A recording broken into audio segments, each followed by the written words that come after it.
পাবেন না, নিত্য প্রয়োজনীয় জিনিসের দাম বেড়ে যাবে। একটা ব্যাটল অনেক কিছু নষ্ট করে ফেলে। একটা যুদ্ধ বিশ্বের প্ল্যাটফর্ম চেঞ্জ করে ফেলতে পারে। সামনে একটা বড় ফাসাদ অপেক্ষা করছে, আল্লাহ ভালো জানেন। একটা বড় মালহামা হবে পৃথিবীতে, মহাযুদ্ধ। এই যুদ্ধে পৃথিবীর অনেক মানুষ মারা যাবে, এমনটা হাদিসের মধ্যে এসেছে। কে জানে, আল্লাহ ভালো জানেন এটা কবে হবে, কত সালে, কিভাবে হবে, আল্লাহ ভালো জানেন। এমন হতেও পারে এটাই সেই পারমাণবিক যুদ্ধের সূচনা, আল্লাহু আ'লাম। কারণ তারা শুরু করেছিল প্যালেস্টাইনকে কেন্দ্র করে, সেখানে পারে নাই।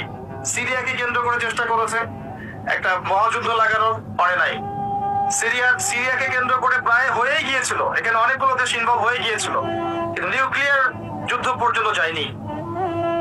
কিছু মানুষ চাচ্ছে, একটা সভ্যতা চাচ্ছে যে পৃথিবীতে একটা মহাযুদ্ধ ঘটুক, এর ফলে পৃথিবীর ম্যাক্সিমাম মানুষ যেন মারা যায়, পরাশক্তিগুলো দমন হয়ে যায়, সে নতুন করে রাইজ করবে, সেই অপেক্ষায় বসে আছে। প্রথম বিশ্বযুদ্ধের পরে একটা কান্ট্রি বিশ্বের রুলিং স্টেট হয়েছে, দ্বিতীয় বিশ্বযুদ্ধের পর আরেকটা কান্ট্রি বিশ্বের রুলিং স্টেট হয়েছে। এখন অন্য কোন রাষ্ট্রকে যদি পৃথিবীর শাসন রাষ্ট্র হিসেবে আত্মপ্রকাশ করতে হয়, তাহলে বিশ্বে আরেকটা বড় যুদ্ধের দরকার আছে। জ্ঞানী মানুষ ইশারা বুঝবেন, তারা এই চেষ্টাই করছে। এভাবে বিশ্বের পরাশক্তিগুলোকে তারা লড়িয়ে দেওয়ার চেষ্টা করছে, এবং পিছন থেকে তারা দাবার গুলি চালছে, তারা সামনে আসবে না। এগুলো তারা বুঝবে যাদের দু চোখ আছে, খিদর আলাইহিস সালামের মতো। তারা বুঝবে না, লাহুম কুলুবুন লা ইয়াফকাহুনা বিহা ওয়া লাহুম আযানুন লা ইয়াসমাউনা বিহা ওয়া লাহুম আ'য়ুনুন লা ইউবসিরুনা বিহা উলাইকা কাল আনআম বাল হুম আদাল। এই শ্রেণীর মানুষ এগুলো বুঝবে না। তো পৃথিবীর প্রতিটা ক্ষেত্রে ফাসাদ মানুষ সৃষ্টি করেছে, আর মানুষের জন্য এই পৃথিবীর ক্ষতি অপেক্ষা করছে, পরকালীন ক্ষতি অপেক্ষা করছে। মানুষ বুঝতে পারছে না যে এর ফলে কি হতে পারে। মেডিসিন বন্ধ হয়ে যেতে পারে, পরিবেশের মধ্যে অক্সিজেনের লেভেল কমে যাবে, ফ্রেশ বাতাস পাবে না মানুষ, ফ্রেশ খাবার পাবে না, ইকোনমি পড়ে যাবে, তেলের দাম বেড়ে যাবে, প্রেশিয়াস জিনিস পাবেন না, নিত্য প্রয়োজনীয় জিনিসের দাম বেড়ে যাবে। একটা ব্যাটল অনেক কিছু নষ্ট করে ফেলে। একটা যুদ্ধ বিশ্বের প্ল্যাটফর্ম চেঞ্জ করে ফেলতে পারে। আর যদি সেটা কোনো নিউক্লিয়ার যুদ্ধ হয়, তাহলে তো কথাই নাই, যেখানে বোম একটা পড়বে, শেষ, ম্যাসাকার।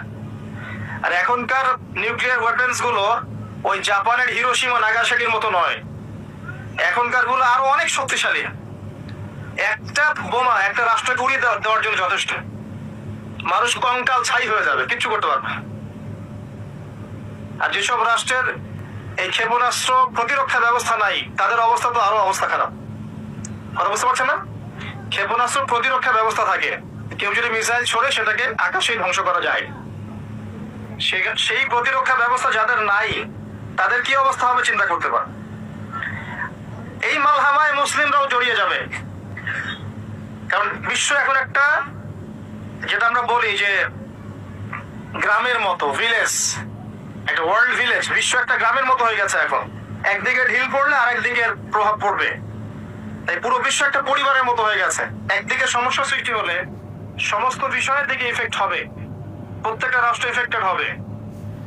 তো কেউই আমরা ক্ষতি থেকে মুক্ত নই, না দুনিয়ার ক্ষতি না পরকালে। আর পরকালের ক্ষতি তো আপনারা আমার চেয়ে ভালো জানেন। মানুষের জন্য অপেক্ষা করছে পরকালের সওয়াল জবাব, কবরের আযাব, মিজান, ফুলসিরাত, জান্নাত, জাহান্নাম। ইন্নাল ইনসানা লাফি খুসর। তারপরেও মনে হয় আমাদের চালচলন দেখলে যে ক্ষতি আমাদেরকে স্পর্শ করবে না। আমাদের ব্যাপারটা একটা এমন যে আরে অন্যদিকে কি হয় হোক, আমি তো ভালো আছি। যখন সবকিছু নষ্ট হয়ে যায় তখন নিজেও ভালো থাকা যায় না। থাকা যায়? যখন সবকিছু নষ্ট হয়ে যায় তখন নিজেও আর ভালো থাকা যায় না। তো আমাদের ভাগ্যেও ক্ষতি অপেক্ষা করছে, এটা সময়ের ব্যাপার মাত্র।